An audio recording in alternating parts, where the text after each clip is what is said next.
The rise and impact of Adolf Hitler. In the quiet aftermath of World War I, the world found itself at a crossroads. The treaty imposed harsh penalties on Germany, blaming it for the war and stripping it of territory, military strength, and pride.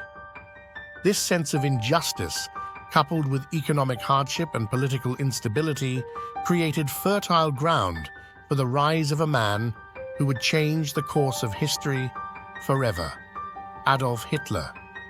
Adolf Hitler was born on April 20, 1889, in Braunau am Inn, Austria-Hungary, now Austria. He grew up in a small town, facing an often turbulent relationship with his father, an authoritarian man who wanted Adolf to follow in his footsteps as a civil servant. His mother, however, was loving and protective. Despite his early academic struggles, Hitler's passion for art and history shone through, although he failed to gain admission to art school in Vienna. It was in Vienna that Hitler's mind began to harden, influenced by his exposure to the city's bitter politics and extreme nationalist movements. This environment, full of anti-Semitic rhetoric, social upheaval, and harsh realities, left a lasting imprint on his worldview. In the years following World War I, Hitler found his voice in the political turmoil that gripped Germany. He joined the National Socialist German Workers' Party, NSDAP, a small and fringe nationalist group, in 1919. Hitler quickly rose through the ranks due to his compelling oratory skills, charismatic personality, and ability to exploit the frustrations of post-war Germans. By 1923, Hitler attempted a coup known as the Beer Hall Putsch, which failed and led to his imprisonment. During his time in prison, he wrote Mein Kampf, his ideological manifesto, in which he outlined his vision for Germany's future, one built on extreme nationalism, the supremacy of the Aryan race, and the annihilation of Jews, whom he blamed for Germany's defeat in the war.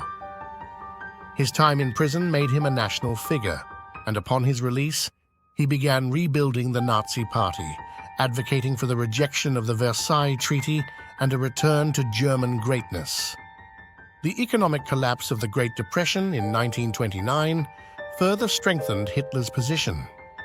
Germany, already struggling with the burden of reparations from World War I, saw its currency devalued and millions of people left unemployed. As the Weimar Republic faltered and the streets grew filled with protesters and extremists from all sides, Hitler's promises of economic revival, national pride, and a stronger military resonated with an increasingly desperate population. By 1932, the Nazi Party had become the largest in the Reichstag, Germany's parliament. Despite this success, Hitler was still not in power. In January 1933, after a series of backroom deals, President Paul von Hindenburg appointed Hitler as Chancellor of Germany, thinking he could be controlled. But Hitler wasted no time consolidating his power. The Reichstag fire in February 1933, which the Nazis blamed on communists, gave him the pretext to push through the Reichstag fire decree, which suspended civil liberties and allowed the government to arrest political opponents. From this point forward, Hitler ruled with absolute control, employing propaganda, violence, and fear to eliminate opposition and indoctrinate the German population. The Gestapo, the Nazi secret police, grew in strength, and concentration camps were established for political prisoners, Jews, Roma, homosexuals, and others deemed undesirable by the Nazi regime. Hitler's ultimate vision for Germany extended far beyond mere political control. He wanted to create a vast empire, Lebensraum, or living space, that would dominate Europe and be populated by Aryans.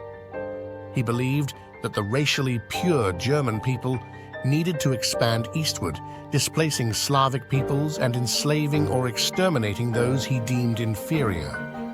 In 1936, Hitler took his first major steps toward achieving this goal. He remilitarized the Rhineland, a region in western Germany that had been demilitarized under the Treaty of Versailles. The world, still reeling from the horrors of the Great War, largely ignored this violation, believing that Hitler's actions were minor and that another war could be avoided. In 1938, he annexed Austria in what was known as the Anschluss, followed by the dismemberment of Czechoslovakia. Hitler's ultimate aim was to unite all German-speaking peoples under one banner, and his conquest of Austria was part of this broader ambition. In the infamous Munich Agreement of September 1938, British Prime Minister Neville Chamberlain and French Premier Édouard Daladier, seeking to avoid conflict, agreed to Hitler's demands in exchange for a promise of peace. On September 1, 1939, Hitler's ambitions led him to invade Poland, triggering World War II. The invasion was swift and brutal, and by September 3rd, Britain and France had declared war on Germany. Hitler's blitzkrieg tactics, rapid, overwhelming attacks, swept through Europe. By June 1940, France had fallen, and much of Western Europe was under Nazi control. In June 1941, Hitler launched Operation Barbarossa, a massive invasion of the Soviet Union. This campaign would prove to be his downfall. Despite initial successes, the German army was unprepared for the harsh Russian winter, and the war on the Eastern Front would stretch Germany's resources to the breaking point. Meanwhile, Hitler's obsession with exterminating the Jews led to the Holocaust, in which 6 million Jews were murdered in concentration camps across Europe.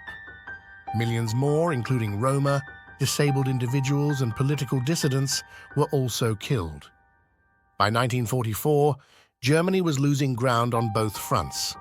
The Allies, including the United States, Britain, and the Soviet Union, mounted successful campaigns in Normandy, D-Day, and Eastern Europe. Hitler, however, refused to accept defeat and clung to his delusions of victory. In his final months, the Third Reich became increasingly desperate, and Nazi forces resorted to scorched earth tactics, trying to delay the inevitable. On April 30th, 1945, as Soviet forces closed in on Berlin, Adolf Hitler committed suicide in his bunker beneath the Reich Chancellery. The war in Europe officially ended on May 7, 1945, with Germany's unconditional surrender. The horrors of the war and the genocide perpetrated by Hitler and his regime were laid bare for the world to see. Adolf Hitler's legacy is one of destruction, suffering, and hatred. Under his leadership, the Nazi regime sought to reshape the world according to a nightmarish vision of racial purity and conquest. The devastation of World War II reshaped the political landscape, leading to the creation of the United Nations and a new international order designed to prevent future conflict. Hitler's rise to power serves as a chilling reminder of the dangers of unchecked authoritarianism, the manipulation of fear and hate, and the fragility of democratic institutions. His story, while singular, is also a reflection of broader forces: economic instability, nationalism, and the failure of international diplomacy that allowed such a man to come to power and plunge the world into war. The man behind World War II, Adolf Hitler, may be gone, but his legacy remains, a haunting testament to the depths of human cruelty and the enduring need to safeguard peace, justice, and freedom.